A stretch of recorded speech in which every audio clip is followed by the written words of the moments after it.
బంధువులారా అందరికీ జై శ్రీరామ్. నా పేరు Raju Kanigiri. Welcome to R facts of India. Bharat మాతాకి జై. ఇప్పుడు మనం ఎవరికన్నా లంజవడక అని అనగలుగుతామా? ఎవరికన్నా మనం అంటే వాడు ఇన్నోడు ఎవరైతే ఊకుంటాడా? ఊకోడు కదా. మనకు కూడా రివర్స్ లంజవడక అనొచ్చు, బాడక అనొచ్చు, సాడక అనొచ్చు, ఇంకేమని తిట్టొచ్చు, లేకపోతే వచ్చి జీ వలగొట్టొచ్చు. జీ కూడా వలగొట్టొచ్చు వాడు చెప్పిన మాటలకు. ఇదంతా ఎవరు చెప్తున్నారంటే ఒక కొండగొర్రె నా కొడుకు, ఒక నాస్తికుడు ఏం చెప్తుండంటే బాపన్ లంజా కొడుకులు, రాముడు కూడా అదే ఇదే అని చెప్పేసి మన దేవుళ్ళని కించపరుచుకుంటా, మళ్ళా బ్రాహ్మణ్స్ని కించపరుచుకుంటా ఇది చేస్తున్నమాట. అరే నాయన, ముందే ఈడ కులకులాలుగా విడదీసి విభజించి పాలించిన వాళ్ళే సైలెంట్ ఉన్నారు. ఇప్పుడు మళ్ళీ ఈ నా కొడుకు పుట్టిన హిందూ పుట్టుగానే కానీ ఈయనకి ఏ దేవుడు నచ్చకపోతే మనమేం చేయాలి? అవసరమా ఈయనకి? ఆ దేవుని తిట్టడం, ఈ కులాన్ని తిట్టడం, ఆ కులాన్ని తిట్టడం అవసరమా? ఎందుకు పోయి నీది నువ్వు గడుక్కోరాదే. నీది నువ్వు గడుక్కో, నీ పని నువ్వేమో చేసుకో. నువ్వు మొత్తం ఇదే పని చేసుకుంటుంటావు. ఇక నీకు పని పాట ఏం లేదా? నువ్వెవరికి పుట్టినావు? మళ్ళా లంజ ఒడుకులారా అంటున్నావు కదా, లంజ ఒడుకులు అంటున్నావు కదా. నువ్వెవరికి పుట్టినావు? నీ పుట్టుక అది ఉంటేనే కదా నీకు ఈ మాటలు వస్తాయి. మన పుట్టుగా మేము కరెక్ట్ పుడితేనేమో కరెక్ట్ మాటలు వస్తాయి. ఇప్పుడు వాడు అట్లే కనుక పుట్టిండేమో మళ్ళీ బైరీ నరేష్ గాడు. ఈ బైరీ నరేష్ గాడు ఏమంటున్నంటే హిందువులో ఉన్న కులాలని విడగొట్టి తిట్టడం, ఆ కులమోడు ఈ కులమోడు అనడం, లేకపోతే రాముడు లంజగొడుకు అది ఇది అని చెప్పేసి చెప్పడం, ఇవన్నీ ఎందుకు రా పోయి నీకు అవసరం ఆరా? మాకీరోడే బలిసిందా నీకేమన్నా? అవురా? నీ అమ్మారే ఎట్లా పుట్టినావురా? నువ్వు గనక ఆ పుట్టుగా పుడితే నీ నోట్ల నుంచి అవే మాటలు వస్తాయి. మీ అమ్మ నాన్నకి ఇచ్చిన సంస్కారం అదంతా ఏముందో నీ నోట్ల నుంచే తెలిసిపోతుందనమాట. ఇట్లా పెంచి రారా నీకు మీ అమ్మ నాన్న? నీ అమ్మ నీ బతికేందిరా బాబు. గొడ్డు వంశాన్ని తిన్నది. వాళ్ళు రాసుకున్న వేదాల ప్రకారంగా ఋగ్వేదం, యజుర్వేదం, సామవేదం, అథర్వణ వేదం, అలాగే అష్టాదశ పురాణాలు, మీరు వేదాంగాలు ఏ గ్రంథం తీసి చదివినా, ఏ యాగం జరిగినా, ఏ పూజ జరిగినా వందలాది వేలాది ఆవులను కోసుకొని తిన్నది బాపన సోదరులే. కాబట్టి వాళ్ళే నిజమైన లంచా కొడుకులు. కానీ మనల్ని అంటున్నారు, నిజంగా రాజాసింగ్ అన్న మాట నిజమే అయితే ఆ రాముడు అనే వ్యక్తి ఉంటే రాజాసింగ్ నాలుక చీరేసేవాడు. శ్రీరాముడిని లంచా కొడుకు అన్నాడు రాజాసింగ్. నిజంగానే శ్రీరాముడి గురించి అక్కడ పుస్తకం ఉంది, రాముడి కృష్ణుడి రహస్యాలని బాబాసాహెబ్ అంబేద్కర్ రాశాడు. రాముడు ఎన్నిసార్లు ఆవు మాంసం తిన్నాడు, ఎన్నిసార్లు గొడ్డు మాంసం తిన్నాడు, ఎంతమంది భార్యలను చేసుకున్నాడు, ఎంతగా సీతను అవమానించాడు, ఆయన నిప్పుల్లో నూకాడు, ఏ విధంగా లంక మీద యుద్ధం చేశాడు. అది చూసిరా మీరు? ఇప్పుడు ఇంకో రాజకీయ నాయకుడు ఏం చెప్తాడంటే బంగ్లాదేశ్లో హిందువులకు నాకు ఏం సంబంధం, వాళ్ళకేమైతే నేనేం చేయాలి, వాళ్ళకేమైనా అయితే నాకేం సంబంధం, వాళ్ళేమైనా నా వల్ల, బంగ్లాదేశ్లో హిందువులకు ఏమైతే నాకెందుకు అని మాట్లాడుతున్నాడనమాట. అయితే బంగ్లాదేశ్లో హిందువులకు నీకు సంబంధం లేదు కరెక్టే, కానీ ఇంకోటి మొత్తుకుంటాడు చూడండి. ఇప్పుడు వినండి ఫస్ట్. भारत के मुसलमान को बांग्लादेश के हिंदू से क्या करना है? भारत के मुसलमान को बांग्लादेश के हिंदू से क्या करना है? डिमांड करते हैं कि वो पहले सीज फायर कराए, वहां पर गाजा में सीज फायर कराए, गाजा में एक ह्यूमैनिटेरियन कॉरिडोर को खोला जाए.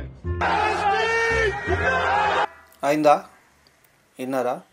ఇప్పుడు నేనేమంటా అంటే పాలస్తీనానో గీలస్తీనానో అక్కడ ఎక్కడనో ముస్లింలకు ఏమైతే మాకేం సంబంధం కదా, మాకేం సంబంధం భయ్? వాళ్ళు ముస్లింలు ఉంటే నేనేం చేయాలి?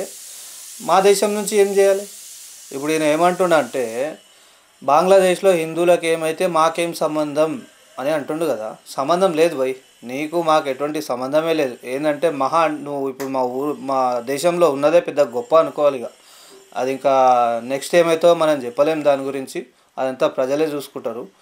బంగ్లాదేశ్లో హిందువులకు ఏమైతే నాకెందుకు, నాకు దాంతో అవసరం ఏముంది, నాకేం పని ఉంది, నాకు దానికి ఎలాంటి సంబంధం లేదు, అది ఏమన్నా కానీ ఏమన్నా పోని నేను దాని గురించి మాట్లాడను, నోరెత్తను అని చెప్తుండు కదా.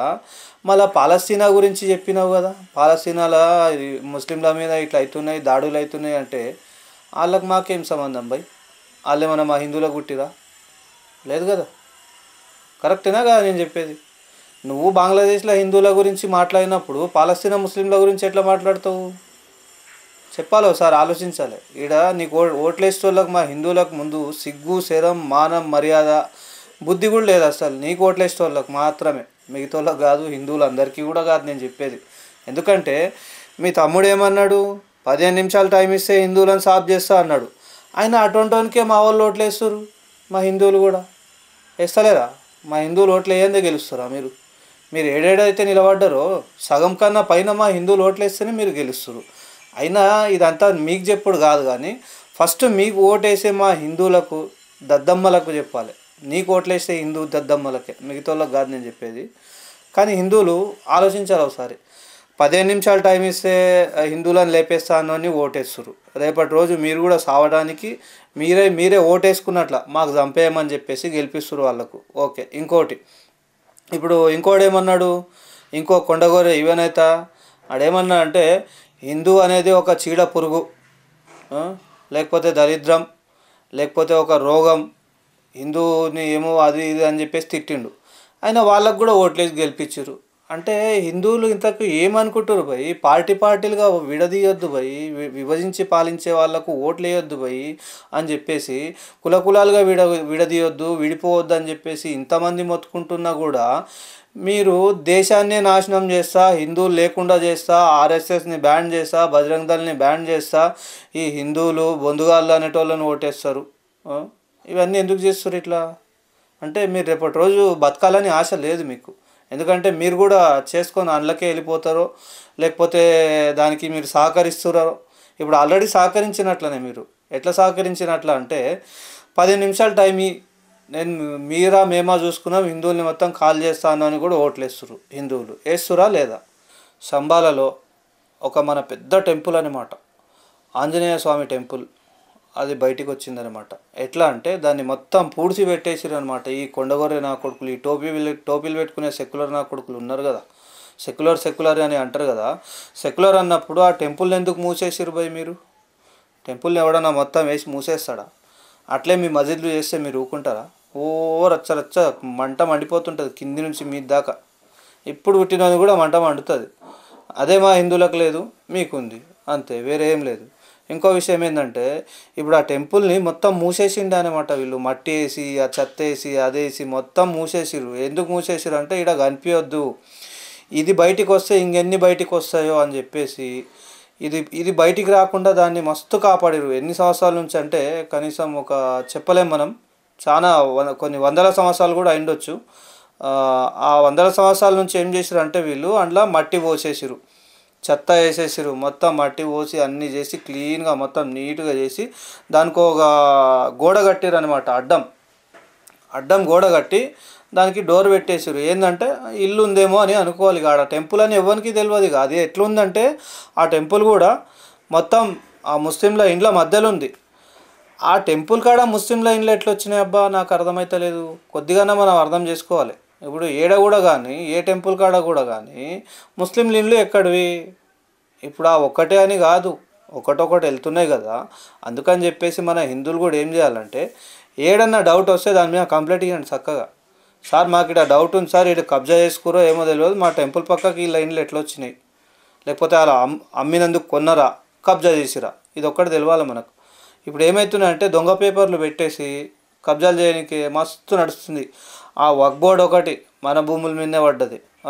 ప్లస్ ఈ కొంతమంది జిహాదీగాళ్ళు, టోపీలు పెట్టుకునే జిహాదీగాళ్ళు కొంతమంది మన భూముల మీదనే పడ్డారు, మన టెంపుల్ల మీద పడ్డారు. విగ్రహాలు నాశనం చేయాలి, విగ్రహాలు ధ్వంసం చేయాలి, ఇంకా గుళ్ళు కూలగొట్టాలి. ఒకవేళ పాత గుళ్ళు ఏమైనా ఉంటే కూలగొట్టేసి దాన్ని క్లీన్ చేసి వీళ్ళ మసీద్ కట్టుకోవాలి. లేకపోతే ఉన్న దాంట్ల మీద కట్టినవి అయితే చాలా ఉన్నాయి ఇప్పుడు. అందుకని నేను ఏమంటున్నా అంటే హిందూ బంధువులారా, మీకు ఏడ కూడా డౌట్ వస్తే ఒకవేళ మసీద్ ఉంటే మసీద్ వెనకాలనో ముందలనో పక్కకో ఏదో ఒకటి మన దేవుళ్ళకి సంబంధించింది ఏదన్నా ఇది ఉంటుంది, ఆధారం దొరుకుతుంది కంపల్సరీ, కొద్దిగా ప్రూఫ్ ఉంటుంది. కాబట్టి మీరు చూడండి ప్రతి మసీద్ కాడ భారతదేశంలో ఈ వీడియో నా వీడియో మీరు ఎంతమంది అయితే చూస్తారో అందరు కూడా మీకు డౌట్ వస్తే ఏ మసీద్ కూడా ఉండని పోయి అన్ని మసీద్లు చెక్ చేయండి. మీకు ఎక్కడెక్కడైతే అనిపిస్తుందో, ఎక్కడెక్కడైతే డౌట్ వస్తుందో అన్ని మసీద్ల కాడ చెక్ చేయండి. చెప్పలేం భయ్, అన్ని మసీద్లు కూడా మన టెంపుల్ల మీద కట్టిండొచ్చు, లేకపోతే కొన్ని వాళ్ళ వాళ్ళ వాళ్ళ జాగా కొనుక్కొని కట్టుకుండొచ్చు, లేకపోతే గవర్నమెంట్ జాగాలో కట్టిండొచ్చు, మన టెంపుల్ మీద కూడా కట్టిండొచ్చు. అంటే కట్టింది మన టెంపుల్ల మీదనే మొత్తం అని చెప్తలే నేనేమంటున్నా అంటే మనకు డౌట్ వస్తే క్లారిటీ చేసుకోవాలి మనం అడవి. మీకు గుడ్ న్యూస్ చెప్తున్నా, ఇది చాలా ఆనందకరమైన గుడ్ న్యూస్ అనమాట.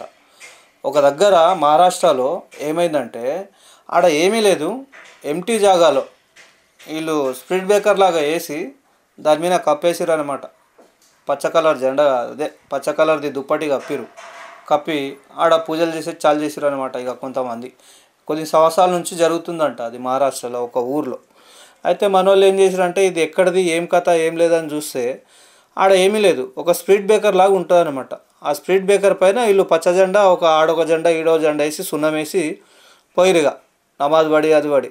దాని తర్వాత మన వాళ్ళు చూసిరు అనమాట ఇది ఏంది ఏం కథ అని చెప్పి మొత్తం దాని గురించి డీటెయిల్ తీసుకుంటే ఏం లేని జాగాల ఫస్ట్ ఒక స్పీడ్ బ్రేకర్ వేసిరు, ఒక బొందలగడ్డలా కట్టిరు, దాని మీద ఒక జెండా వేసిరు, ఇక సున్నం వేసిరు. దాని తర్వాత ఒక 4 రాడ్లు బాతి పైన రేకుల షెడ్ వేసిరు అనమాట. పైన రేకులు వేసేసిండ్రు అనమాట. వేస్తే ఇదంతా మన వాళ్ళు చూసి ఏం చేసిరంటే ఇదంతా కాదు భయ్, ఇది జాగా మనది, మన హిందూ జాగాలో ఇదన్నీ ఎట్లా ఎవడంటే ఆడే వస్తుంటాడా, ఏడంటే ఆడ వస్తాడా. ఇప్పుడు ఈడ కూడా మనకు సిటీలో కూడా చూసుకుంటే రోడ్డు మీద కూడా చచ్చింటారు కొంతమంది, రోడ్డు మీద కూడా సమాధులు ఉంటాయి. ఇది ఎక్కడ అంటే సచ్చినోన్ని ఏడనో పెట్టేస్తారు మీ వాళ్ళంతా ఒక దగ్గర, కానీ రోడ్ల మీద ఎందుకు పెట్టిరు? అది మనం ఆలోచించాలి. అట్లా ఎందుకు పెడతారు అనేది ఆలోచించాలి. కబ్జా ఆడ నుంచి స్టార్ట్ అవుతుంది అనమాట. హిందువుల భూములు ఎట్లా కబ్జా చేయాలంటే ఎవరికి తెలియకుండా రాత్రే ఒక జెండా పాతాలి, 2 రాళ్ళు పెట్టాలి, దానికి సున్నం వేయాలి, కథం స్టార్ట్ అయిపోయి ఇంకా కబ్జా. ఆడ నుంచి ఇక రోడ్ కబ్జా చేయాలి. లేకపోతే ఆ ఇంటి పక్క అది పెట్టినప్పుడు ఏమవుతుందంటే దాని పక్కలున్న ఇల్లు హిందువులది ఉంటుంది, దానికి ఏమంటారంటే ఇల్లు వక్బోర్డ్ అని చెప్పేస్తారు ఇక డైరెక్ట్గా. నాకు కార్వాన్ అయింది, నేను చూసినా కూడా ఆ ఓనర్కి కూడా నేను చెప్పిన ఇదంతా కాదండి ఇవి తీసేయాలి, ఇది ఎవడో వస్తే ఇట్లా రోడ్డు మీద ఎందుకు పెడతారు ఇట్లా అంటే, లేదు రాజు అదంతా ఏం చేయరు, అది ఏమో ఉంది పాతకాలం నుంచి అని చెప్పేసి పట్టించుకోలే. ఆయన చనిపోయింది కూడా పాపం పెద్ద ఆయన.